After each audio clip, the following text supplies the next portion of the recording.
السلام علیکم ګرانو کتونکو، زه یم صمد انجم او تاسو ګورئ پروګرام زما وطن. څنګه تاسو ته معلومه ده چې پروګرام زما وطن کې موږ تاسو ته د علاقې ښایستونو سره سره د علاقې مسایل هم ښایو. خو نن د سوات او د بونیر په باډر کلیل کې موجود یم او دې کلیل ته د سوات خلک هم سیلونو لپاره راځي او د بونیر خلک هم راځي. دې وخت کې موږ سره د بونیر زموږ یو ورور د پیر بابا بایي کلي نه دلته کې راغلی دی، هغه سره به خبرې کوو. ورور جانه لاول دلته کې راغلی د دې ځای د ښایست په حوالې سره خپل تاثرات راته بیان کړه. بسم الله الرحمن الرحیم. ډیره شکریا، مهرباني ستاسو. یاره تاسو خو به دا په دې کیمرې په دغه وسادت باندې دا دغه ښوولی مې دا ماحول دا موسم دی لړې ته د کلیل له خدای پاک یو ډېر لوی حسن ورکړی دی او دا د بونیر په دغه باندې د سیاحت په دغه یادېږي کلیل. نو کلیل ډېر ښکلی دی، ډېر بهترین ماحول دی، ډېر زبردست. دا ټول خلک راغلی زموږ د دې خوا وشا علاقونه. زما په خپله تعلق د پیر بابا بایي کلي سره دی. نو دغه خو ډېر ماحول او د هر څه سره خو ډېر زبردست، ډېر بهترین دی. بل تاسو دا دغه وکړي د تاثرات نو ډېر زه به درته سهولت په باره کې ویم چې دا زموږ د سوات او د بونیر باډر دی. بیخي دا موږ چې کوم ځای ولاړ یو دا بالکل باډر دی. نو دلته کې یو د سوات په دغه کې چې کوم دی طرف ته بجلی شته او روډ چې تاسو یې وګورئ نو روډ هم بهترین دی، خطر کولی دی. دلته چې تاسو وګورئ اوس په دې لاره چې موږ راتللو یو اکسیډنټ شو، یو ماشوم چې دی نو قیمتي جان چې دی نه پکې ضایع شوی دی. ګاډو لکه د سړي تاوان شوی دی، نقصان او لکه د ټولو نه غټه خبر ده چې ماشوم لکه انسان قیمتي دی ډېر زیات، نو هغه پکې هم ضایع شوی دی. نو زموږ د اعلی چارواکو نه او د دې نه ایم پی ای نه منې نه د دې نه زموږ دا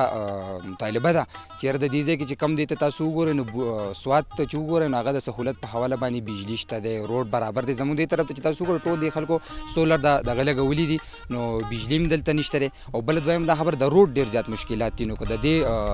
دغه وباسل شي د څنګه چې د سوات ایم پی ایز دي مین ایز دي او کوم کارونه ترقیاتي کېږي نو چې داسې زموږ د بونیر لم لږ دغه ورکړی شي نو دا به ډېره بهتره وي، ډېره ښه به.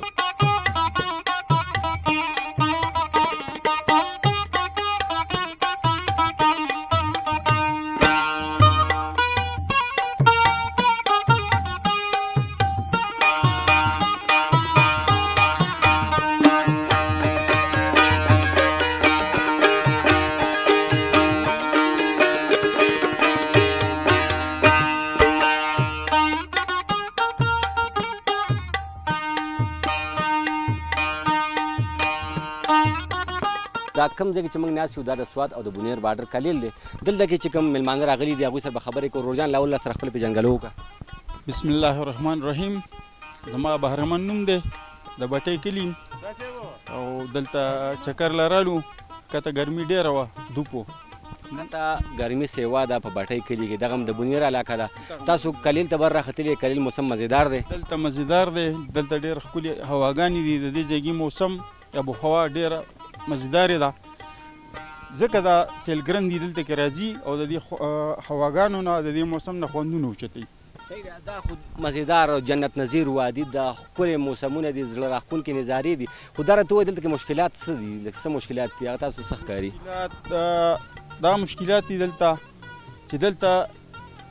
دا روډ چې زمونږ کم دی دا لږ خراب دی. که چېرې دې له توجه ورکړی شي او دې غاړې ته دا روډ ښکلی روغ شي مزیدار، دا سیلګرن دي به نور هم سیوا شي او دلته به دا کسان راځي او خوندونه بالي. خو اهم خبره دا ده چې دا روډ ښکلی او مزیدار روغ شي.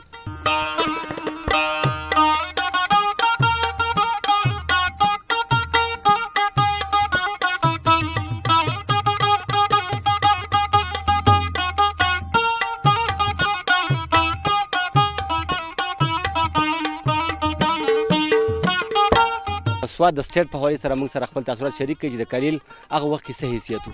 د کلیل په هغه وخت کې دا کلیل بالکل خالي و. دلته کې خو مقامي کسانو مقامي کوټې وې او د دې کلیل سره دلته کې د دې چیک پوسټ سره دغه ځای کې یوه لار کوزه شوې او ګوکن ته تللې وه او په دې طرف په دې بر طرف باندې یوه لار تللې وه د بنج سر باندې تللې وه، ټانټه بنج سر باندې تللې وه او دغه ته تللې وه د بټۍ ته کوزه شوې وه. او دلته کې دا طرف دا اوس چې په کوم روډ دی نو دا بالکل دا طرف خالي و، په دې سره لار مار نه وه. کله چې د ایم ایم ای حکومت راغی او پاکستان شو نو د ایم ایم ای په حکومت کې چې کوم دی بختیار جان خان صوبایي اسمبلی سپیکر و او هغه دا روډ چې کوم دی نه هغه بیا جوړ کړی دی او هغه بیا ترکول کړی ښه په غټه پیمانه باندې ښکلې غټ غټ پلن سړکونه ښکلې وټې خو چونکې په دې علاقه کې چې کوم دی د اوبزنه علاقه ده دا غرونه نو د دې نه د اوبه راغلي دي او د دې نالۍ مالۍ چې کوم دی د هغه تنظام نه و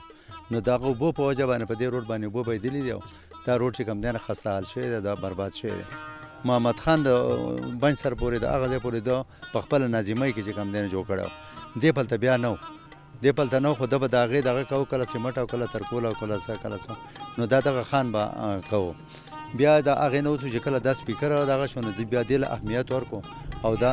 بختي جان خان نو بیا یې د کلیل د کنډو سره دا زموږ سره دا منسلک کړو نو د هغه طرفه زموږ روډ هم چې کوم دی راغی دې سره وجنګېد د سوات او د دې طرفه د بونیر روډ هم راغی نو د کلیل چې کوم دی اهمیت په دې وجه باندې زیات شو ځکه دا یو ډېره ښکلې علاقه ده سبز علاقه ده نیشنل پارټي تېر شو او اته کال تقریبا څه کم 18 سال تقریبا د دې روډ شو چې دا جوړ شوی دی نن سبا دلته کې په کلیل کې سهولتونه څه دي سهولتونو پکې فقدان دی سهولتونه پکې هېڅ نشته بجلی نشته روډ خراب دی او د حکومت اړو توجه نشته په دې طرف باندې ځایي خلکو پکې څه د استوګنې لپاره څه ځایونه جوړ کړي دي او په دې کې ځایي خلکو د سیاحت لپاره چا څه هوټل جوړ کړی دی چا پکې څه د کېناستې پاسې دپاره ځایونه جوړ کړي دي نو قوم له خپل اهمیت ورکړی دی حکومت ولا نه دی ورکړی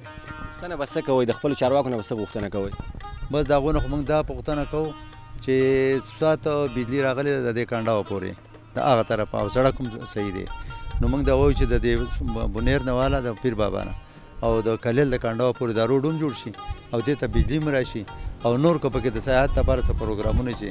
هغه پکې هم حکومت وکړي ګرانو کتونکو تاسو د استاد صاحب خبرې ترې واورېدلې